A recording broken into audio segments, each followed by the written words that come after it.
청춘 건강 프로젝트 건강업 울산업. 안녕하세요, 박성은입니다. 허리 통증은 감기만큼이나 흔한 증상 중 하나인데요. 대부분은 생활 습관만 고쳐도 좋아지는 단순 요통이지만 15% 정도는 전문적인 치료가 필요한 병적 요통이라고 합니다. 나이와 생활 습관에 따라서 다양한 질병에 노출될 수 있는데요. 오늘은 다양한 척추 질환 중에서 허리 디스크로 불리는 추간판 탈출증에 대한 자세한 정보 알아보겠습니다. 권무혁 전문의와 함께합니다.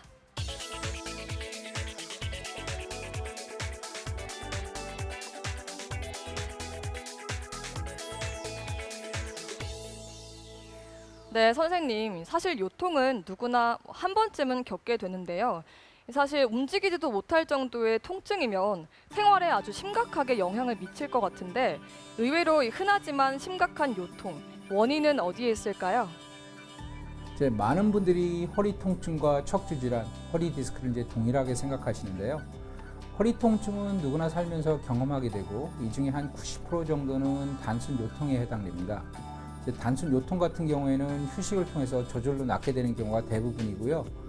이러한 통증이 일주일 이상 지속되거나 반복되면서 심해지면서 통증 부위가 허리에서 엉치, 멀게는 다리, 발가락까지 내려가는 경우 이제 하지 방사통이라고 하면서 마비 증상이 보일 시 병적 원인을 의심해 볼 수 있겠습니다.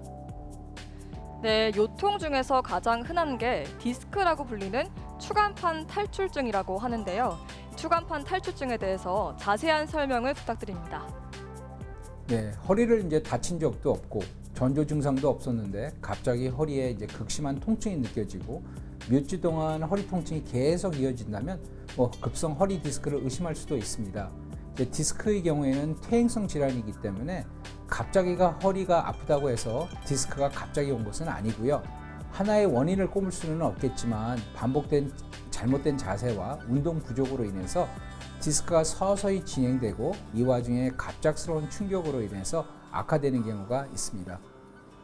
네, 척추는 목에서부터 등을 거쳐서 허리까지 이렇게 길게 이어져 있는데요. 이렇게 위치에 따라서 통증의 양상이나 나타나는 증상들이 좀 많이 달라질 수 있을까요? 네, 이제 많은 분들이 목, 허리 통증과 척추 질환, 허리 디스크를 이제 동일하게 생각하는데요. 그러나 경추통, 요통 같은 경우는 살면서 누구나 겪을 수 있고 대부분 한 90% 이상이 단순 통증으로 휴식을 통해서 저절로 낫게 되는 경우가 대부분입니다. 하지만 이러한 통증이 일주일 이상 지속 반복되거나 통증 부위가 목 디스크 같은 경우에는 어깨에서 팔, 날개 축지까지 저림 증상이 나타나다가 심한 경우에는 이제 손가락까지 저리는 경우가 있겠고요. 허리인 경우에는 허리에서 엉치, 멀게는 다리까지 내려가는 것뿐만 아니라 마비 증세를 보일 때 병적 원인을 의심해 볼 수 있겠습니다. 네, 사실 수술이 무서워서 병원 가길 꺼리는 분들도 많이 계실 것 같습니다. 요즘엔 추간판 탈출증을 완화하는 비수술적인 치료법도 많다고 들었는데요. 어떤 시술법이 있을까요? 허리나 목 통증이 만성적으로 지속되고 증상이 호전되지 않는 경우라면 병원에 내원하셔서 병변 위치나 병 증상에 따라서 신경주사, 꼬리뼈 주사, 신경차단술, 프롤로요법, 근자극술, 핌스 주사 등을 시행해 볼 수가 있겠습니다. 신경이 압박된 경우에는 최근에 각광받는 풍선 성형술, 신경 박리술, 고주파 감압술 등을 시행해 볼 수도 있겠고요. 신경 압박이 심하지 않다면 통증이 심하지도 않고 마비가 오지도 않은 경우에는 일반적으로 휴식, 약 복용, 물리치료 등을 받아보실 수 있겠습니다. 네, 허리가 아파서 오시는 분들도 있겠지만 다리가 아프거나 갑자기 마비가 와서 오시는 분들도 계실 것 같은데요. 이런 분들은 진단 후에 수술을 좀 고려해봐야 하는 건가요? 수술이 필요한 경우는 객관적으로 마비나 대소변 장애가 진행되고 있을 때, 주관적으로는 본인이 느끼기에 통증이 너무 심해서 일상생활이 불편할 때 해당됩니다. 검사를 통해서 신경 압박이 한 50% 이를 초과하는 경우에는 수술을 권장하고 있게 되는데요. 특히 마비의 경우 감각신경이 저하돼서 시간이 경과되면 오히려 통증이 줄어드는 경우가 있습니다. 그래서 수술 시기를 미루게 되면 신경 손상이 발생되고 어깨와 팔, 하반신 마비 증상뿐만 아니라 심하면 대소변 장애가 나타날 수 있기 때문에 빠른 수술이 필요하다고 할 수 있겠습니다. 수술이 필요한 경우는 10% 정도라고는 하지만 척추를 수술한다는 게 개인적으로 상당히 무서울 것 같은 느낌이 들거든요. 이 수술은 어떻게 진행이 되는 건가요? 대다수의 척추 질환은 수술이 필요 없습니다. 한 10% 정도가 수술이 필요하고요. 보존적 치료 후에도 회복이 불가능하거나 증상의 정도가 심한 경우에는 수술적 치료법을 고려해 볼 수가 있겠습니다.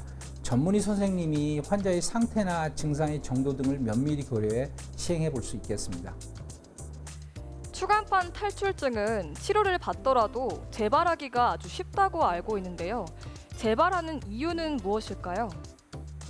일반적으로 수술이나 시술 후에 잘못된 자세, 생활 습관, 운동 부족 또는 노화로 인해서 재발하는 경우가 대부분인데요. 예를 들자면 망가진 차가 한 부위를 수리했다고 해서 다른 부위가 괜찮지는 않습니다. 그러므로 환자 생활 습관이 굉장히 중요합니다.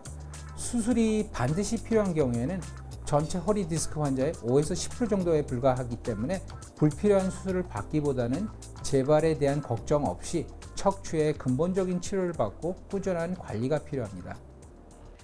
네, 말씀 잘 들었습니다. 현대인의 평균 수명이 높아지면서 그만큼 허리 질환으로 고통받는 시간도 늘어나고 있는데요. 소 잃고 외양간 고친다라는 말이 있죠.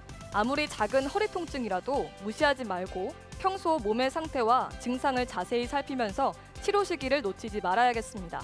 오늘도 요가 동작 함께 하시면서 저는 여기서 인사드립니다. 감사합니다.